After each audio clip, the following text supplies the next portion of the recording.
আমরা তো মোটামুটি জানি যে ফরেনসিক্সের বিষয়টা এমন হয় যে আমাদের আসলে অ্যাটাক সিনারিও প্রতিনিয়ত চেঞ্জ হচ্ছে। গ্লোবালি হচ্ছে প্রতিনিয়ত নতুন নতুন ভালনারেবিলিটি, নতুন নতুন ইনসিডেন্ট হইতেছে এবং এটা কন্টিনিউয়াসলি চেঞ্জেবল।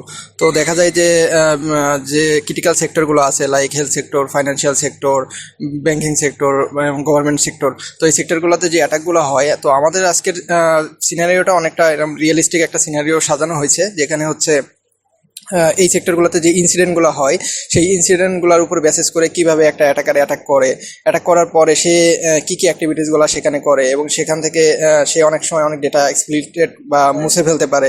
তো সেই ক্ষেত্রে তারা এই ফরেনসিক্সের প্রবলেমগুলো যখন সলভ করবে, তখন এই রিয়েল ওয়ার্ল্ড সিনারিও বা রিয়েল ওয়ার্ল্ড যে অ্যাটাকটা আছে সেটার সাথে তারা ইংগেজ হবে, তারা সেটা ইনভেস্টিগেশন করে ফিগার আউট করে আলটিমেটলি টোটাল প্রবলেমটাকে তারা হচ্ছে সিনারিওটা তারা বুঝতে পারবে। তো এখান থেকে লার্নিংটা বেসিক্যালি এটাই আমাদের উদ্দেশ্যই হচ্ছে এটা, এবং আমরা দেখছি যে পার্টিসিপেন্টরা মূলত এই জিনিসগুলোতে ইংগেজ হচ্ছে, তারা খুব ভালোভাবেই সলভ করতে পারতেছে কিছুটা। তো আই থিঙ্ক আমি আশা করতেছি যে তারা সিনারিওটা খুব ভালোভাবে ধরতে পারবে এবং ইনফ্রাস্ট্রাকচারটা বুঝতে পারবে। আপনি তো দীর্ঘদিন যাবৎ ডিফেন্সিভ নিয়ে কাজ করতেছেন, সেক্ষেত্রে যারা নতুন ডিফেন্সিভ নিয়ে কাজ করতে চায়, মানে তাদের জন্য যদি কিছু বলতেন তাহলে তারাও দেখা গেছে কাজ করতে গিয়ে অনেকটা উৎসাহিত পেত আর কি। আচ্ছা আচ্ছা বেসিক্যালি আমরা মোটামুটি জানি যে আমাদের সিকিউরিটিতে বেসিক্যালি ব্লু টিম এবং রেড টিম দুইটা পার্সপেক্টিভে কাজ হয়, বাট ইন্ডাস্ট্রিতে সাধারণত পার্পল টিমিংয়ের কাজটা সব থেকে বেশি হয়। তো এখানে যেটা হয় যে ইনসিডেন্টগুলো অ্যাট এ টাইমে যখন একটা অ্যাটাকার বা যখন একটা রেড টিমার সে যখন অ্যাটাকগুলো করে, তো সেইটার পার্সপেক্টিভে আসলে অ্যাটাক করার থেকে আসলে ডিফেন্ড করাটা অনেক ক্রিটিক্যাল এবং অর্গানাইজেশনের জন্য ডিফেন্ড করাটা সব থেকে বেশি গুরুত্বপূর্ণ একটা বিষয়। তো ডিফেন্সিভ সেক্টরে আসলে এই ইনফ্রাস্ট্রাকচারগুলো যদি বুঝে আমি প্রপার ডিফেন্ডিং ওয়েটা যদি তৈরি করতে পারি, আমি যদি সেরকম একটা প্রসেস দাঁড় করাইতে পারি, তাহলে আলটিমেটলি এটা সব থেকে বেটার হয়। তো পার্পল টিমিংয়ে আমাদের আসলে অর্গানাইজেশনগুলোর জন্য এই ডিফেন্ডেবল পার্টটা সব থেকে বেশি গুরুত্বপূর্ণ, এবং আমার কাছে এটাই মনে হয় যে যারা হচ্ছে ডিফেন্ডটা খুব ভালোভাবে করতে পারবে সেই জায়গাতে আমাদের আসলে অর্গানাইজেশনাল ইমপ্রুভমেন্টটা তত বেশি বাড়বে আর কি। আচ্ছা, নতুন যারা হচ্ছে ডিফেন্সিভ অথবা হচ্ছে ব্লু টিম নিয়ে কাজ করতে চায়, মানে তাদের জন্য রোডম্যাপ কি থাকবে, মানে তারা কোত্থেকে শুরু করবে, কোথায় থেকে কাজ করলে তাদের শিখতে ইজি হবে এবং হচ্ছে তারা ওইটা নিয়ে কাজ করতে আরো ইজি হবে আর কি, সে বিষয়ে যদি কিছু বলতেন।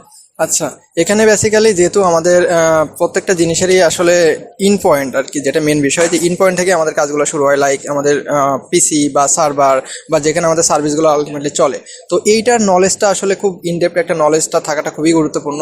তো যারাই শুরু করতে চাক না কেন, আলটিমেটলি যে ইন পয়েন্টগুলো আমি ইউজ করে আলটিমেটলি আমি নেটওয়ার্কে ঢুকতেছি বা নেটওয়ার্কে অ্যাক্টিভিটিসগুলো করতেছি, এইটার ইভেন্টসগুলো কোথায় কীভাবে কাজ করতেছে, এইটার ইনডেপথ নলেজটা আমার মনে হয় যে জানাটা সব থেকে বেশি গুরুত্বপূর্ণ। এবং তারা যদি এই জায়গা থেকে তাদের স্কিলটা গ্রো আপ করতে পারে, তাহলে আলটিমেটলি তারা ইন ফিউচার এই ইনসিডেন্টগুলো অ্যানালাইসিস করা, ভালনারেবিলিটিগুলো অ্যাসেস করা, এই কাজগুলোতে তারা পারদর্শী হতে পারবে। তো আমার যেটা মনে হয় যে এখানে রোডম্যাপটা আসলে এই ইন পয়েন্ট থেকেই শুরু করাটা বেটার, দেন তারপরে তারা আস্তে আস্তে নেটওয়ার্কে ঢুকবে, এনক্রিপশন ডিক্রিপশন করবে, ওয়েবগুলো এক্সপ্লয়েট করবে, বাট ইন পয়েন্টটা সবার আগে। ইন পয়েন্টটাকে যদি আমি সিকিউর না রাখতে পারি, তাহলে আলটিমেটলি আমি কোনো কিছুই সিকিউর রাখতে পারবো না, এবং আমার যে সার্ভিসই চলুক না কেন সেটার কোনো না কোনো একটা ইন পয়েন্টেই আছে। আচ্ছা ভাইয়া, এখন বিষয় হচ্ছে গিয়ে নর্মালি হচ্ছে আপনি তো সিটিএফের অনেকগুলো ডিজিটাল ফরেন্সিক সলভ প্রবলেম নিয়ে হচ্ছে কোশ্চেন সেট করেছেন, সেটা হচ্ছে অনলাইন এবং অনসাইট দুইটাতেই।